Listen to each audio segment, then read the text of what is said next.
नमस्कार। आज हम पुणे के स्कूलों से जुड़ी एक बहुत ही दिलचस्प कहानी पर बात करने वाले हैं।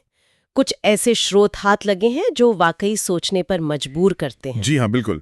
ये खबर काफी ध्यान खींच रही है आजकल। हाँ, तो पुणे जिले में खेड़ तालुका है। जी। वहाँ जालिंदर नगर का एक सामान्य सा ग्रामीण जिला परिषद स्कूल। जी। और कमाल ये है कि इसे अभी अभी वर्ल्ड्स बेस्ट स्कूल प्राइज के लिए दुनिया के टॉप 10 स्कूलों में चुना गया है। और वो भी कम्युनिटी कोलैबोरेशन यानी सामुदायिक सहयोग की श्रेणी में। और सबसे खास बात यह है कि ये इस लिस्ट में अकेला भारतीय स्कूल है। अकेला भारतीय स्कूल? हाँ, और ये एक मराठी माध्यम का स्कूल है। तो ये दिखाता है कि मतलब भाषा या संसाधन हमेशा आड़े नहीं आते। सही बात है। अगर समुदाय का साथ हो तो बिल्कुल, अगर वो जज्बा हो, वो सहयोग हो। तो आज हम इन्हीं स्रोतों को थोड़ा और गहराई से देखेंगे, समझने की कोशिश करेंगे कि ये जो सामुदायिक सहयोग है ये असल में है क्या, कैसे काम करता है ये, और क्यों ये इतना असरदार साबित हो रहा है। और ये और भी दिलचस्प इसलिए हो जाता है क्योंकि अगर याद करें पिछले साल भी ऐसा ही हुआ था।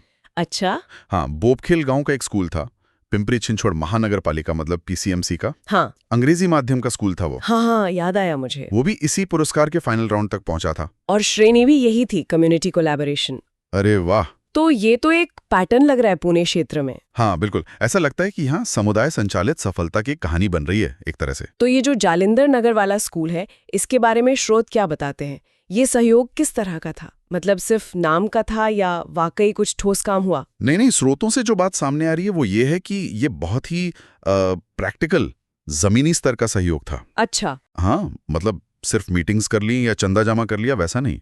बताते हैं कि गांव के जो पढ़े लिखे युवा थे वो स्कूल के बाद बच्चों को पढ़ाने में मदद करते थे। अरे वाह! और जो स्थानीय कारीगर थे उन्होंने स्कूल की छोटी मोटी मरम्मत है, रंगाई पुताई है, ये सब काम बिना पैसे लिए किए। अच्छा, मतलब समुदाय ने सिर्फ सलाह नहीं दी बल्कि सच में हाथ बटाया।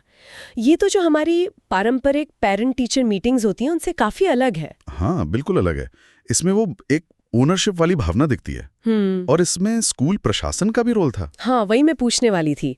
स्कूल प्रशासन, टीचर्स, प्रिंसिपल, उनका क्या रवैया रहा? सूत्रों में ये बात साफ आती है कि स्कूल के शिक्षक और खासकर प्रिंसिपल काफी खुले विचारों के थे। उन्होंने समुदाय के लोगों की बातें सुनी, उनके सुझावों को गंभीरता से लिया और कोशिश की कि उन्हें अमल में लाया जाए। एक ऐसा माहौल बनाया जहां गांव वालों को ये महसूस हो कि ये सिर्फ सरकारी स्कूल नहीं है, ये हमारा स्कूल है। ये बहुत जरूरी है। हाँ, और एक बात और पता चलती है कि शायद शुरुआत में थोड़ी हिचकिचाहट रही होगी दोनों तरफ से, लेकिन लगातार बातचीत होती रही, छोटे छोटे प्रयास सफल हुए तो उससे भरोसा बढ़ा। ये समझना बहुत अहम है, क्योंकि अक्सर जब हम जिला परिषद स्कूल सुनते हैं तो एक छवि बनती है, सीमित संसाधन, सरकारी ढर्रा। बिल्कुल। ऐसे में समुदाय का इस तरह से जुड़ जाना और फिर मिलकर काम करना, ये तो इस उपलब्धि को और भी बड़ा बना देता है। निश्चित रूप से। और यहीं पर ये जो सहयोग का मॉडल है ये और भी महत्वपूर्ण हो जाता है, क्योंकि जहां सरकारी फंड या संसाधन कम हो वहां समुदाय का योगदान, चाहे वो समय का हो या हुनर का या छोटी मोटी चीजों का, हाँ, वो बहुत मायने रखता है। ये दिखाता है कि कैसे स्थानीय स्तर पर मिलकर आप चुनौतियों का हल निकाल सकते हैं। और ये दोनों उदाहरण, बोपखेल वाला भी और ये जालिंदर नगर वाला भी। हाँ, दोनों।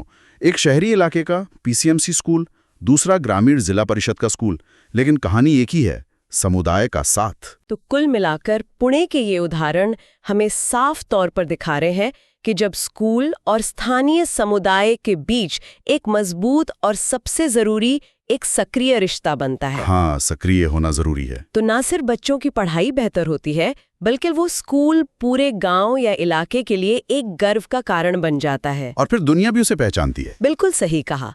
और ये हमें एक बहुत ही महत्वपूर्ण सवाल पर लाकर खड़ा करता है कि क्या ये जो सफलता का मॉडल है, जहां समुदाय सिर्फ जुड़ा हुआ महसूस नहीं करता बल्कि सच में हिस्सा लेता है, सक्रिय रूप से भाग लेता है, क्या इसे भारत के दूसरे ग्रामीण और शहरी इलाकों में भी दोहराया जा सकता है? और अगर हाँ, तो वो कौन सी सबसे जरूरी चीजें होंगी?